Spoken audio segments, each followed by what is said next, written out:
yakora sinema bimaze gutera imbere sha. Bana basigaye baza kuri inshuti baparitse n'ikira. Sinema nyarwanda imaze gutera imbere ku rwego rushimishije, si ibyo gusa kandi uko imyaka igenda ishira niko abakinnyi bayo bakomeza kugenda barushaho kwamamara. Si ibyo gusa kandi bamwe muri bo bakomeza kugenda babona ibiraka byinshi bibafasha kwinjiza amafaranga atari make. Uyu munsi muri documentary ngiye kubabwira abakinnyi 7 bo muri sinema nyarwanda bazwiho kwinjiza amafaranga atari make. Ndabizi neza abantu benshi bajya bibaza kino kibazo, ese niwe mukinnyi uri hejuru cyane mu kwinjiza amafaranga atari make kurenza abandi mu Rwanda? Tubategura no documentary cyangwa se mu kubategura no documentary twifashishije ibikorwa byabo bibyara inyungu ariko bigaragara mu ruhame cyangwa se bigaragarira buri wese. Ikindi cya kabiri, twongeye twifashisha isesengura rikomeye cyane ry'amasoko bafite nyine ariko abyara inyungu. Ndaguha urugero wenda gatoya, tukivuga Papa Sava nakabuza uhita wumva Airtel, uhita wumva MTN ndetse nyine n'ibindi bigo bikomeye cyane hano mu Rwanda. Rero bivuze ngo mu gutegura ino documentary tubakora nyine liste cyangwa se urutonde rw'abakinnyi ba sinema bakize cyane kurenza abandi, twarebye ibikorwa byabo bigaragara buri wese kandi turongera twifashisha isesengura rikomeye cyane nyine ry'ibigo bamamariza cyangwa se ry'amasoko bafite. Rero rwose nuza kumva twemeneye cyangwa se ukumva ko hari uwabuzemo uze kutubwira uciye hasi muri comment. N'ibisanzwe uze kunyemera dore ku mwanya wacu wa 7. Ku mwanya wa 7 nagushyire umusore cyangwa se umugabo witwa Benimana Ramadhan. Uyu nguyu rwose twamenye cyane ku kazina nkabamenya cyangwa se yamamaye cyane muri sinema nkabamenya. Uyu nguyu bamenya numwe mu bakinnyi ba filime cyangwa se numwe mu bakinnyi ba sinema bafite izina rikomeye cyane kurenza abandi bose hano mu Rwanda. Kandi uyu mugabo nabwo amafaranga yinjiza ava muri sinema gusa, ahubwo nyine ava mu kwamamaza ibigo bitandukanye cyangwa se kwamamaza ibigo by'ishoramari. Rero bivuze ngo uyu mugabo namushyize ku rutonde rwacu rw'abakinnyi cyangwa se abasore, abahungu, abakobwa bafite amafaranga menshi kurenza abandi bose hano mu Rwanda. Rero utaruzi kuri bamenya nuko bamenya numwe mu basore cyangwa se numwe mu bagabo hano bafite izina rikomeye. My brothers, ubyumve neza, uzi filimi yitwa Umuturanyi? Bavuga yuko iriya filimi iri muri filimi zamwinjirije amafaranga menshi kurenza uko ubitekereza. Ubundi ikintu ugomba kumenya mu Rwanda kugira ngo tuvuge ngo ese umusitari yinjiza amafaranga menshi kurenza abandi gute, nta kindi kintu tugenderaho. Icyambere, ese yafashije abantu bangana gute, nabahe bantu bakize kubera we? Bivuze ngo iyo umuntu nyine afite abantu benshi bateye imbere bimuturutso cyangwa se abigizemwo uruhare, uwo muntu aba ari umukire kandi ubukire bwe ni busaza. Ndagwereza example yumvikana. Tekereza Papa Sava, my brothers, tekereza abantu bose uzi kubera Papa Sava. Bivuze ngo yubatse brand, yubatse ikintu twita izina kandi ritanyeganyezwa. Ntabwo Papa Sava yaburara, ntabwo yabwirwa, kandi rwose uko abigenza kose ari mu bagabo bafite izina rikomeye. Rero kubaka izina ni nko kubaka business, ni ukubaka ubukire kandi budasaza. No mpamvu uzabona hano mu Rwanda umuntu ari guhanira kubaka izina. Nanjye impamvu uri kunyumva kakanya ndi gushaka izina nubwo ritaza, ariko nta kindi kintu buri muntu wese abashaka. No mpamvu muri buri kiganiro cyanjye cyose mvuga ngo nitwa Iva, kugira ngo wowe umenye ndetse kandi na mugenzi wawe amenye. Rero nyamuneka rwose bamenya arakomeye cyane muri sinema kandi n'umukire, arakora, yafashije benshi bateye imbere, yagaburiye imiryango myinshi. Rero bivuze ngo nibwo bukire tumushima. Reka tunyarukire ku mwanya wacu wa 6 w'abakinnyi ba sinema cyangwa se mu bakinnyi ba filimi binjiza amafaranga menshi kurenza abandi bose hano mu Rwanda. Uyu mukinnyi rwose, uyu mwana w'umukobwa yinjiza amafaranga atari make, ni umukire, ni umuherwe, ni umuherwekazi. Ubundi njye niko nabivuga cyangwa se umwite umujejeta faranga. Uwo na wundi yitwa Nyambo Jessica. My brothers, Nyambo ari ku rwego mu bakinnyi bose ba filimi uzi. Bivugwa yuko ashobora kuba yinjiza amafaranga atari make ya bro. Nibavuga ngo umukobwa yaguze imodoka ye, yaguze umuduga. Nawe tekereza, umukobwa yaguze imodoka. My brothers, ujye wubaha umuntu utunze imodoka. Buriya imodoka iri mu bintu bikonsoma amafaranga menshi. Uri umukene ushobora kuyitunga, uyiguze ugende mu kigare ntabwo wayitunga. Rero bivuze ngo Nyambo Jessica namushyize ku rutonde rw'abakinnyi bo muri sinema binjiza amafaranga atari make. Ese Nyambo amafaranga yinjiza yaba akomokaye cyangwa se isoko yayo ni iyihe? Icyambere, Nyambo Jessica aramamaza kandi yamamaza ibigo bikomeye. Icya kabiri, Nyambo Jessica yinjiza amafaranga biturutse muri YouTube. Icya gatatu, Nyambo Jessica yinjiza amafaranga biturutse mu bantu yagiye supportinga cyangwa se mu bantu yafashije. Ro bivuze ngo nyamuneka ubukire bwa mbere no gufasha, ubukungu bwa mbere kandi butanyeganyezwa no kugira abantu bakize biguturutseho. Ibindi byose utekereza uribeshya. Niba ugira ishyari rwose ntabwo byazakunda, kubera yuko nta muntu ugira ishyari usapotinga, nta muntu ugira ishyari wagufasha kugera ku rwego rwiza. Reka ku mwanya wacu wa gatanu w'abakinnyi ba sinema bafite amafaranga menshi kurenza abandi bose hano mu Rwanda, uyu musore rwose aje vuba ariko ndakubwiza ukuri ibintu yahise akora ni ibitangaza gusa. Uwo na wundi yitwa Irene Murindahabi cyangwa se umwite MI. Uyu mugabo rwose ndakubwiza ukuri my brothers, ararenze ubyemere, ararenze. Yabishatse yavuga ngo Imana iguhindurire ubuzima kandi bikaba, yabishatse nyine yagukozaho ikiganza kandi rwose akaguhisha umugisha. Irene Murindahabi mu minsi yashize yagize gucyandika filime yitwa Isereri series. My brothers, niba iyi filime warayikunze uze kwandika simwe komite rwose. Irene yadukuriye umuti kandi cyane. Yanditse filime ashyiramo abakinnyi bakizamuka, harimo banyabitanga ba tonalite, usibye Aisha gusa. Uzambwira undi mukinnyi ya filime nyine wa filime yashyizemo nyine ufite izina rikomeye cyane, ariko yaragiye yubakira abantu biwe kandi filime irakundwa. Filime yakoze irarenze my brothers. Isereri ni filime ikunzwe kandi nyine iri kwinjiza amafaranga atari make hano mu Rwanda. Ro Irene Murindahabi nawe nubwo ari umunyamakuru cyangwa se makeya yazamukiye muri entertainment, ariko none mushyize ku rutonde rwacu rw'abakire abajijita faranga nyine muri filime cyangwa se muri sinema nyarwanda. Ese nawe urabyemera cyangwa se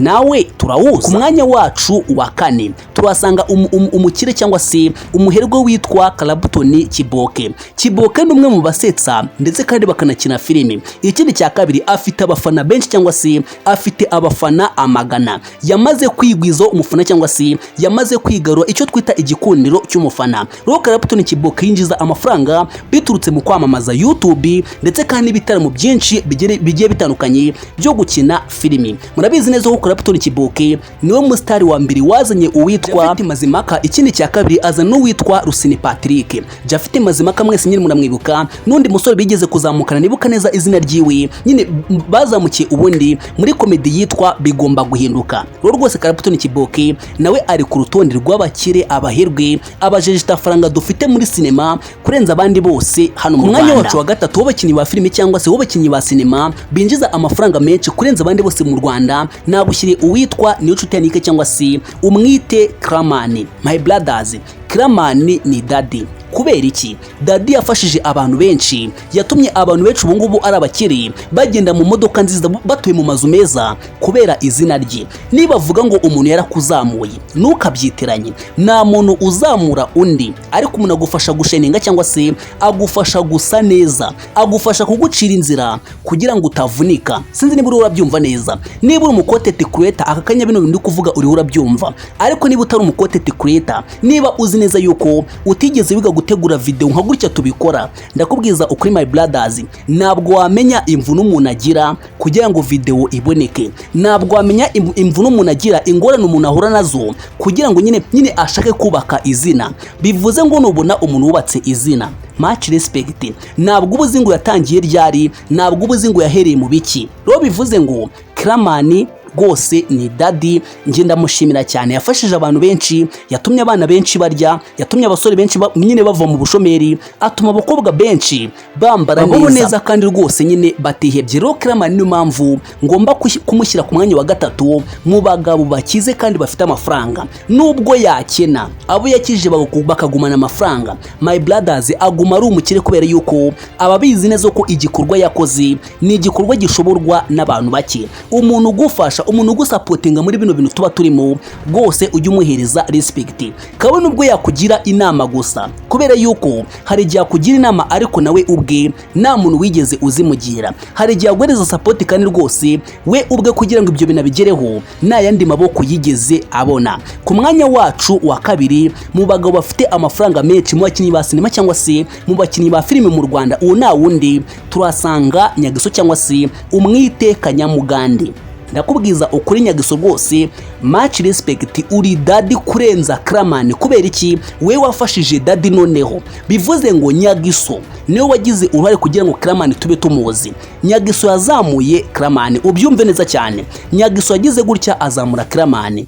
Clamani nawe azamura Banyambo ndetse kandi azamura na ba Dr Nsabi n'abandi benshi bagiye batandukanye. Ariko Nyagiso we yagize uruhare rukomeye cyane muri sinema nyarwanda. Ni niyo mpamvu Nyagiso agomba kuba umukire. Imana igomba kumublesinga, Imana igomba kumereza umugisha. Mwamwanga mutamwanga, Nyagiso agomba gutera imbere kandi agomba gukira. Kubera iki? Urabizi neza ko ejo bundi yagize gutya ashinga akabari kitwa Nyagiso Hub. Rwose Nyagiso, komeza utere imbere, nawe wateje imbere abandi. Imana izakublessinge, izaguha ibirenze, izaguhe umugisha. Ntabwo nkuza ariko nibyo nkwifuriza ku mutima ngi, kubera ko ngiyewe nashyari ngiye. Nyagiso rwose nawe namushyize ku mwanya wa kabiri mu bagabo bakomeye cyane kurenza abandi bose hano mu Rwanda. Njya mbikubwira rwose, kugira ngo umuntu yitwe intwari, kugira ngo umuntu yitwe umugabo, ntabwo bisaba imyaka. Oya, ntabwo kuba umugabo bisaba imyaka, nta nubwo bisaba igihagararo. Nyagiso kuri Papa Sava rwose mufata nk'umugabo. Nyagiso kuri Benimana Ramazani cyangwa se kuri Bamenya mufata nk'umugabo. Nyagiso kuri Karabutoni Kiboke cyangwa se kuri Mugisha Emmanuel mufata nk'umugabo, kubera yuko Nyagiso yazamuye ba Aisha. Ba Aisha hari abandi bantu nabo bagiye basapotinga cyangwa se bagiye bahereza ubufasha uyu munsi, bateye imbere kubera nyine izina ryabo. Ikindi cya kabiri, Nyagiso yafashije ba Clamani nk'uko nabikubwiye, afasha abandi bantu benshi cyane. Yewe rwose n'undi bita Nyagisi najyaga mbona kera bakinana, uwo nawe muramuzi. Ubu ngubu yibeshejeho, ararya neza, arabyibushye kubera izina Nyagiso. Rwose wo kabyarawe Nyagiso, much respect. Ku mwanya wa mbere, abakire, abaherwe, abajejita faranga barenza abandi bose mu Rwanda, uwo na undi yitwa Papa Sava. Uyu nguyu we rwose uzamwitondere, uyu mugabo witwa Papa Sava ni umukire urenza abandi bose mu Rwanda muri sinema nyarwanda. Hazagire uze kunyandikira hasi muri komenti umuntu waba arusha Papa Sava, umuntu wihirinze agaturuka zero n'ayandi maboko afite. Hari ukuntu umuntu ashobora kugira amafaranga ariko yaragize izindi support cyangwa se afite iyindi miryango imumeneramo n'ibiki, ariko Papa Sava twese turabizi yabaye umwarimu, abivamo asa muri sinema, arakora, abantu bamuvuga nabi sometimes bamuca intege, ariko arakomeza arahatana cyangwa se arakomeza ararwana. Rero Papa Sava niyo mpamvu namushyize ku mwanya wacu wa mbere w'abagabo bakomeye cyane, abakinnyi bakize cyane muri sinema kurenza abandi. Nabikubwira negura n'urutonde, nta kindi kintu wifashishije cyangwa se nta kindi nakoresheje, nifashishije ibikorwa byabo. Icyo nicyo cya mbere kandi bigaragara. Ndongera nifashisha abantu bateye imbere kubera bo. Ikindi cya nyuma, ndongera nifashisha nyine ibigo by'amasoko bafite bibyara inyungu cyangwa se byinjiza amafaranga. Papa Sava murabizi neza ko rwose